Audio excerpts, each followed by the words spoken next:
min correspóndeme falar de algúns casos concretos de privatización desacomplexada tanto da sanidade pública galega como de outros servizos públicos de protección social. E eu son dos que considera que a crise foi un pretexto para acometer este tipo de cambios, pero estes cambios se estaban realizando ou se tentaban realizar incluso con anterioridade á propia crise, non? Por lo tanto, a crise foi realmente un pretexto, unha excusa, non? Vou analizar concretamente como a sanidade pública galega se anticipou en algúns casos as reformas que posteriormente viñeron do Estado a respecto da privatización da sanidade pública galega, e tamén quero, na miña condición de profesor de Dereito do Traballo e da Seguridade Social, falar de o impacto da austeridade tamén no que vai ser a Seguridade Social, e concretamente voume deter nalgúnas cousas moi simpáticas do informe do Comité de Expertos sobre factores de sostenibilidade do sistema público de pensións, non? Ben, esta etapa de valores fundamentalistas, eu tamén diría integristas, non? Do mercado, fixo ou acabou popularizando expresións moi diversas no noso vocabulario cotidiano, incluso no noso vocabulario xurídico, non? Aparentemente neutrais, pero con unha forte carga ideolóxica na súa utilización, en a medida en que pretenden naturalizar ou facer normal, por non dicir necesaria e incuestionável, a efectiva materialización dos dogmas neoliberais, previo paso de demonizar, satanizar principios bastante importantes a respecto do Estado social, non? Isto se evidenciou no ámbito concreto do dereito do traballo, cuxa teórica finalidade equilibradora entre partes desiguais foi trastocada como consecuencia da proxección sobre o mesmo de principios economicistas que fixeron populares expresións tales como mercado de traballo, competitividade, flexibilización, adaptabilidade, propiciando posteriormente reformas laborais que, entre outras cousas, tiveron como resultado a razonabilidade, a naturalidade da desregularización ou incluso da regresividade das condicións laborais, non? E tamén se evidenciou no ámbito concreto da seguridade social, moi impregnado últimamente de expresións tales como sostenibilidade financiera, contributividade do sistema, sostenibilidade do coste financiero do sistema de pensións, consolidación e estabilidade orzamentaria, sistema de seguridade social financieramente estável e sólido, cuxas últimas reformas preténdense xustificar precisamente como necesarias ou convintes para garantir a viabilidade do sistema de seguridade social. Sempre eu digo aos meus alumnos que, aparte de estudar Dereito, sería interesante que empezaran a estudar Económicas, non? Porque cada vez estamos máis impregnados de cuestións económicas ou economicistas, non? Ben, e en este feixe de expresións aparentemente inocuas, neutrais, tamén colleu forza a austeridade, non? Que a austeridade non deixa de ser un eufemismo para non empregar a palabra recorte, non? E colle forza precisamente a raíz desa crise, da crise que estamos a padecer, porque aquelo que realmente é recorte se denomina ou se identifica como un elemento de austeridade, non? É necesario sermos austeros para garantir a viabilidade do público, ben sexa en materia de saúde pública máis que de sanidade, saúde pública que é un concepto moito máis amplio, senón tamén en materia de seguridade social, non? Hai que evitar o despilfarro, aí ven a satanización, a demonización do público, non? Hai que acabar co solidario e ir polo individual, o público implica despilfarro frente ao privado que implica eficiencia e eficacia, e, hai que ser austeros, non? Incluso xogando etimolóxicamente coa palabra austero, cando se di que eliminar o superfluo, para estos que nos están a gobernar, o superfluo parece que é todo aquilo que teña que ver ca protección do público, co ben común e cas maiorías sociais, non? E quedarse única e exclusivamente con aquilo que dicte a moral, non? O rigor puramente dictado da moral, que neste caso sería a neoliberal. En todo caso, este discurso callou bastante ben, e a proba evidente témola no artigo 135 da Constitución Española, para garantir a estabilidade orzamentaria, prohibir gastar máis do que realmente se ingresa e priorizar o pago de créditos para satisfacer intereses e capital da débeda pública. E isto é moi importante polo que direi ao final da miña intervención a respecto desta reforma de seguridade social que se pretende acometer, non? Ben, e todo isto, obviamente, claro, esquecendo que a causa da reducción ou a causa do déficit público non é precisamente polo público, sino polo rescate da banca, non? E que isto se podía resolver pola vía dos ingresos, non? Como comentaba antes o noso compañeiro Xavier Vence, pois aumentando os impostos que afecten as rentas superiores e non precisamente pola vía dos recortes, non? E nesta vía dos recortes é onde se ataca directamente ás prestacións sanitarias e ás prestacións de seguridade social, que son, por decirlo de unha maneira, as que corrixen as desigualdades entre ricos e pobres e que padecen as maiorías sociais. Voume centrar primeiro no caso concreto da sanidade pública galega e despois vou a falar deste informe en concreto, non? Ben, pois esta aplicación da austeridade como receta pois se aplica sen ningún tipo de vergoña por parte dos neoliberais, dicindo que o sistema público sanitario está financiado demais, cando a realidade é totalmente a contraria. Está impactando a austeridade sobre unha sanidade pública xa subfinanciada de si mesmo, non? Incluso comparando con a proporción do PIB noutros estados da Unión Europea, pois o caso concreto do Estado español ou o caso concreto de Galiza pois é bastante significativo, non? A aplicación da austeridade a unha xa subfinanciada sanidade pública, non? Entón, esta aplicación dos recortes a través da austeridade pois é realmente maravillosa nas súas fórmulas, non? Entendédeme sempre en termo irónico. Pois para cuestionar ou limitar o dereito á atención pública sanitaria, pois se recurren moi diversos mecanismos. Por exemplo, a reducción do personal sanitario mediante a non cobertura de baixas e xubilacións, a reducción de consultas e de actividade nos quirófanos, o incremento dos concertos privados e a derivación, este é a clave, de usuarios aos hospitais privados, a entrada de capital privado na financiación dos novos hospitais, a rebaixa nas partidas orzamentarias de sanidade pública, tratando en todo momento a sanidade pública como unha mercadoría máis, ata o punto incluso de que se está empezando a dicir en algúns sectores que a sanidade pública está en venta, non? E a sanidade pública galega non vai ser neste sentido pois unha excepción, non? Pero con unha diferencia. No caso concreto dos poderes públicos galegos a respecto da sanidade pública, tiveron, como sempre, a habilidade de empregar o sistema público galego como laboratorio de experimentos ou de anticipo do que logo viría por parte do goberno central, non? E vou poñer dos casos concretos, non? Que poñen en evidencia como se limita o acceso da cidadanía galega, neste caso en concreto, pois a ese dereito recollido na Constitución e no seu día sen ningún tipo de limitacións na Lei Xeral de Sanidade do ano 86, non? É o caso concreto o recurso á protocolización para a aplicación de recortes sanitarios, o caso das persoas sin recursos económicos, atención, que xa veñen os acrónimos PSR, e das que se encontran en situación de desemprego, ou incluso tamén pretender cobrar por algo que se inventaron da manga, que era o uso irresponsable das prestacións sanitarias. Tanto nun caso como noutro, as medidas se adoptaron de maneira ilegal. O que pasa é que o legislador foi moi hábil e, dándose conta da ilegalidade das medidas, o que fai é legalizar estas prácticas ilegais. Ben, o recurso á protocolización, non? É o caso das persoas sin recursos económicos ou das que se atopaban en situación de desemprego, non? Ben, a condición de titular ou beneficiario, como acaba moi ben de explicar, porque antes éramos todos na nosa condición de cidadán e agora só seremos cando reunamos os requisitos, por eso falamos de asegurado. Cidadán é un concepto moito máis amplio que o de asegurado, pois se demostra simplemente coa tarxeta sanitaria individual. Amosas a tarxeta sanitaria individual e, polo tanto, tes dereito á asistencia sanitaria, non?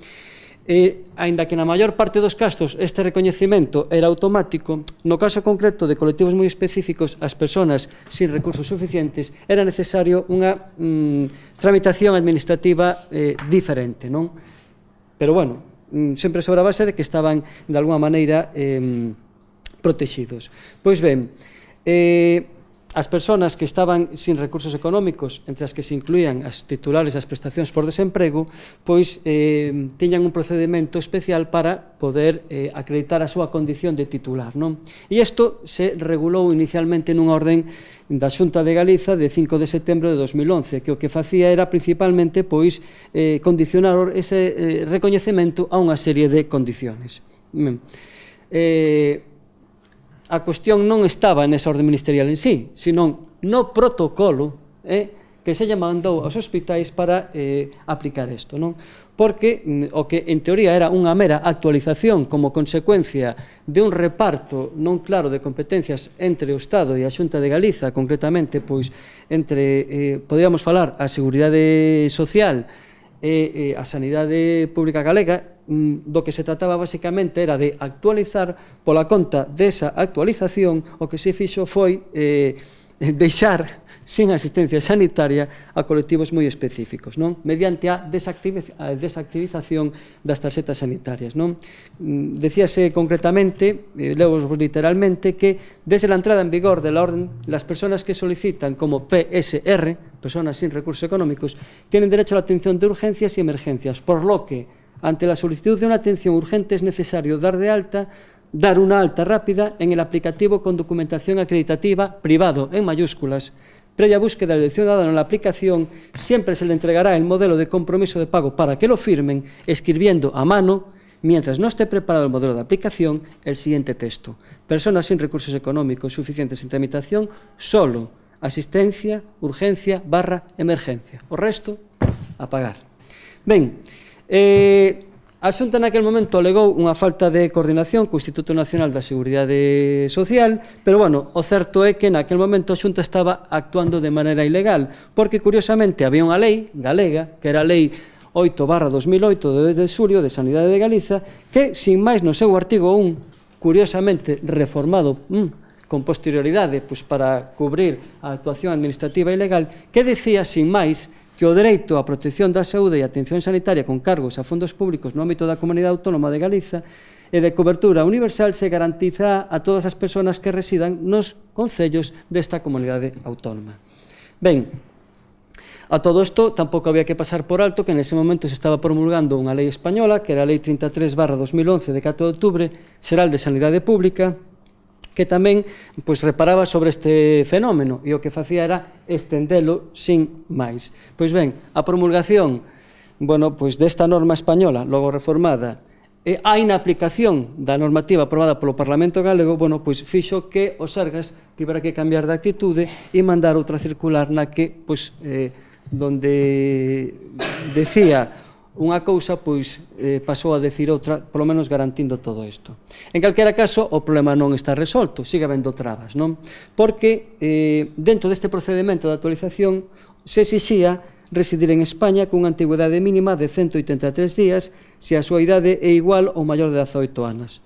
Trabas que nese momento non casaban, por exemplo, co que viña a establecer a Lei Orgánica sobre Dereitos e Libertades dos Estranxeiros en España na súa integración social, que non establecía para as persoas de outras nacionalidades, non establecía ningún período mínimo de residencia. Que fixo o legislador? Non hai un problema, reformamos a Lei Orgánica para que a actuación previa dos Sergas en Galiza se legalice. A actuación ilegal a legalizamos posteriormente. En calquera caso, estas trabas inicialmente administrativas xa se superaron, non correxendo, senón legalizándose, non petrificándose na pedra, porque se reformou a lei española e se reformou tamén a propia lei orgánica. Ben, o segundo exemplo, ainda me quedan 10 minutos, creo. O segundo exemplo é a sutil incorporación do uso responsável das prestacións sanitarias como unha nova vía de financiamento. Ben, dende o momento en que temos a consideración de usuarios, pero como pacientes privados ou de pago, temos que pagar as correspondentes tarifas que establezan os servizos sanitarios prestados nos centros dependentes do Sergas. Estas tarifas inicialmente foran actualizadas no ano 2011 por un Real Decreto, o 209 de 27 de outubro, non? Claro, o que chamaba a atención desta norma autonómica non era tanto a actualización, que en algúns casos chamaba a atención, senón a posibilidade que ofrecía para establecer unha nova vía de financiamento dos servizos sanitarios, ao contemplar a posibilidade de que se pudese cobrar nos casos de uso irresponsável dos mesmos. Ben, non se dicía exactamente como era, non? En calquera caso, o que se vou decir é que nese xusto momento, no ano 2011, este Real Decreto decía que era en desenvolvemento e aplicación da Lei Galega, da Lei 8/2008 de 10 de xulio de Saúde de Galiza, non? Ben, ten por costume, cando hai o xogo das remisións, pola experiencia, saber que esas remisións son remisións en baleiro, que non te levan a nada. Entón, fun a mirar o apartado concreto da lei, donde se falaba de uso irresponsável das prestacións, non? A ver se viña catalogado como infracción, a ver se viña catalogado como deber de facer un uso responsable das prestacións, ou incluso a ver se viña tamén considerado como unha vía de financiamento, non? Bueno, pois a nosa sorpresa, a miña sorpresa foi que esa remisión a esos preceptos non eran tales. É dicir, que este decreto autonómico se estaba inventando algo que non viña na norma habilitante para facelo, non? Ben, en calquera caso, persistiu ca súa teima o legislador galego e o que fixo foi sustituir este decreto do ano 2011 por un do ano 2012, non? Que tampouco, bueno, pois supuxo gran cambio ao respecto, non? Porque a lei que se desenvolve pois non menciona para isto nin como deber, nin como infracción, nin como vía de financiamento. En todo caso, o legislador se dá conta de que pode meter a gamba por falta de habilitación e o que falle darlle unha volta. Sigue falando de uso inadecuado, pero di que por uso inadecuado, daquela maneira, se debe entender cando os datos precisos para a emisión da correspondente facturación non sexan facilitados pola persona usuaria, entendendo neste caso que nos atopamos ante un uso inadecuado dos servizos a non permitir a axeitada financiación do gasto con cargo obrigado ao pago e un incumprimento das normas establecidas en canto a obriga de facilitar tales datos. En calquera caso, sigo sostendo que isto non ten habilitación legal para facerse. Ben, pego un salto máis, creo que me quedan 5 minutos, remato, co tema da seguridade social.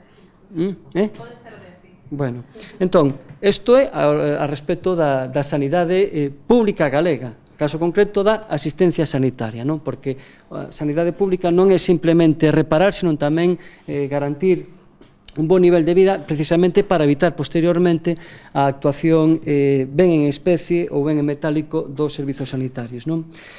Pero a austeridade tamén se nota na seguridade social, non? Ainda que a seguridade social dende hai moitos anos está sendo cuestionada con moi diversas reformas sempre regresivas, non? Bueno, a última foi no ano 2011, a Lei 27/2011 de actualización, adecuación e modernización, sempre unhas palabras moi bonitas, e o Real Decreto Lei 28/2011, non? De medidas de consolidación e garantía do sistema de seguridade social. Incluso no seu preámbulo falaba de tensiones de liquidez.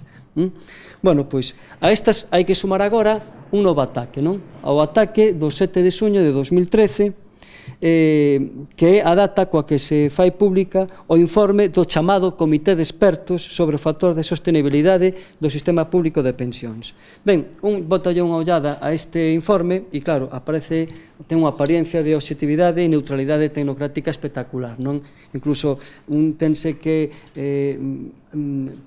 suministrar de información económica previa, incluso matemática, porque empezan con logaritmos, por aquí, para tal, pero, bueno, realmente o que hai unha gran trampa ideolóxica, non? Disfrázase de tecnicismo ou de ciencia aquilo que realmente é un principio ideolóxico, non? Porque a finalidade básica deste informe non é outro que reducir drásticamente o sistema público de pensións para incrementar o sector privado. É exactamente igual que o tema da asistencia sanitaria.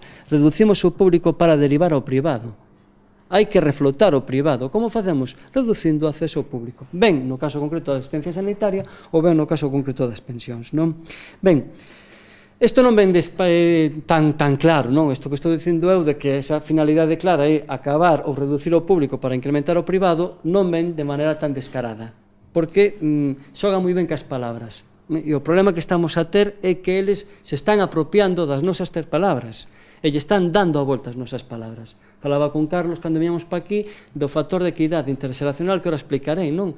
Eles apropianse das palabras e lle dan a volta, fan un cambio semántico, incluso eu diría que nos expropian as palabras, non? O sentido tradicional das propias palabras, non? Entón, que fan? Bueno, pois, satanizan principios moi positivos do noso sistema ou incluso o que fan é empregar expresións positivas para xustificar recortes, non? Vou poñer dos exemplos. Por exemplo, satanizan o que é moi positivo, que sempre foi todo moi positivo, non? Como é o caso do principio de reparto ou de solidaridade. O sistema de seguridade social se caracteriza polo principio básico de hoxe por ti, mañán por min.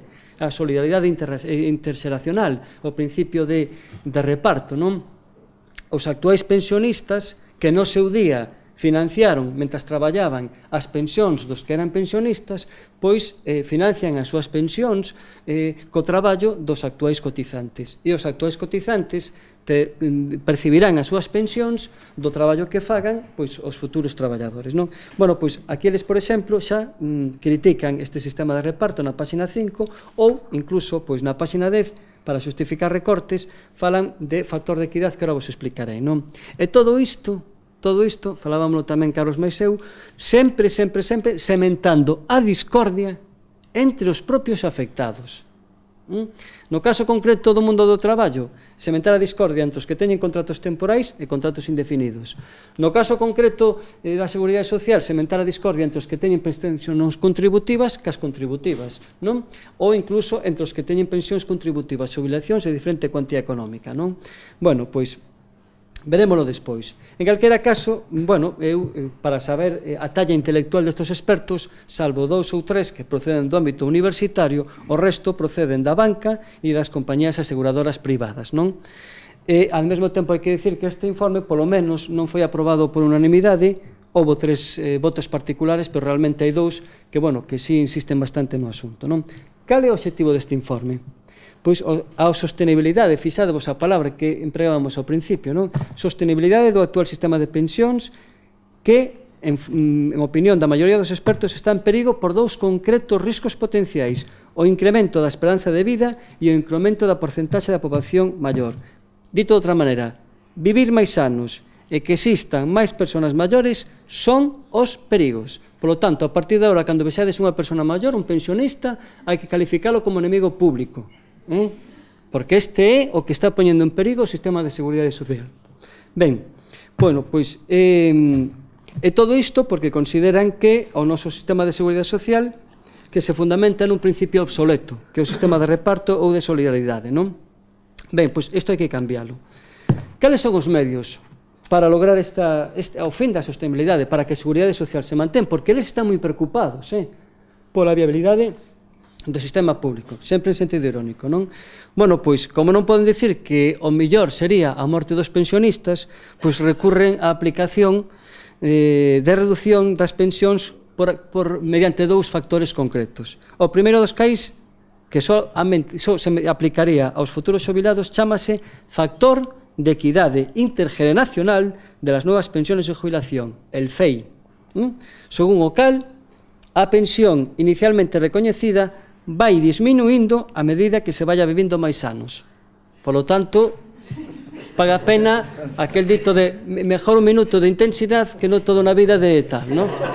Bueno, pois, no, en serio, lemos as páxinas 10,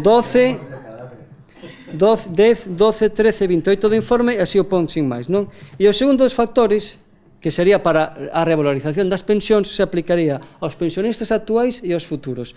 Denomínase factor de revalorización anual de todas as pensiones, el FRA. Hai moitos frentes aquí revolucionarios, pero bueno.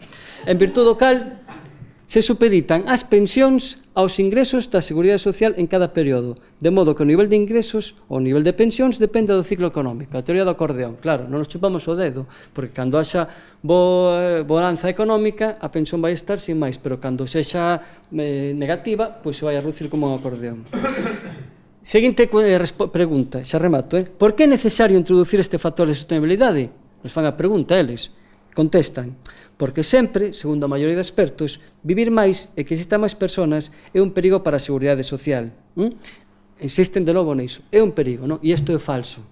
Eu creo que nas explicacións que houve pola mañán ponen de manifesto que os problemas de seguridade social xa o dixemos cando foron os pactos de Toledo no 95 e aí atrás. Os problemas de seguridade social non son problemas demográficos, son problemas económicos e enlazan ca produtividade, ca riqueza e co reparto da riqueza. Eu sempre poño o mesmo caso. Antes había máis traballadores no campo do mar que hai actualmente, pero os pensionistas do campo e do mar viven das pensións que se pagan actualmente. Por qué? Porque hai menos operarios, pero os que hai producen máis.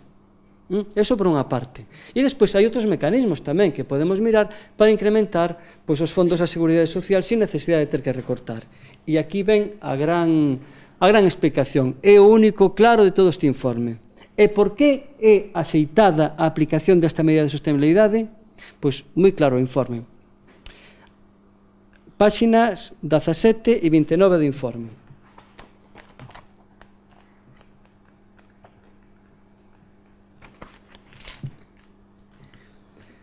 Porque o factor de sostenibilidad ayuda a cumplir el mandato del artículo 135 de la Constitución española y el de la Ley Orgánica de Estabilidad Presupuestaria y Sostenibilidad, según el cual todas las administraciones públicas, incluida la Seguridad Social, adecuarán sus actuaciones al principio de estabilidad presupuestaria, entendida esta en términos estructurales. Ben, aínda que non existira a reforma do artigo 35 e a Troika non nos mandara a facer isto, xa se iba a facer, porque a medida que vayan pasando os anos, a Seguridade Social se vai recortando, non?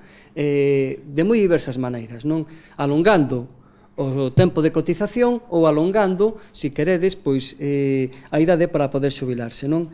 Reconducindo xa e acabando, porque agora si teño que acabar, do que se trata, en estos casos concretos, tanto no ámbito da sanidade pública como no ámbito da Seguridade Social, é reducir o público para fomentar o negocio do privado, que é o que está en crise. Ese é o que está en crise, non?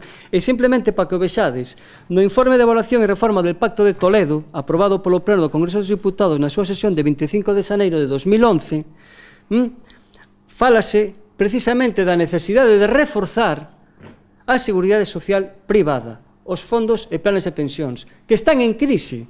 E que hai que facer? Bueno, pois, a parte das axudas indirectas, como poden ser os beneficios fiscais, pois, desmontemos pasesiñamente o público, meténdolle medo á cidadanía de que non lle vai chegar a pensión para que vaya, pois, excesivamente derivando ao privado. Claro, a cuestión é que non todo o mundo ten a mesma capacidade económica para ir ao privado, non? E aí se establece unha diferencia enorme. Moitísimas gracias pola vosa atención.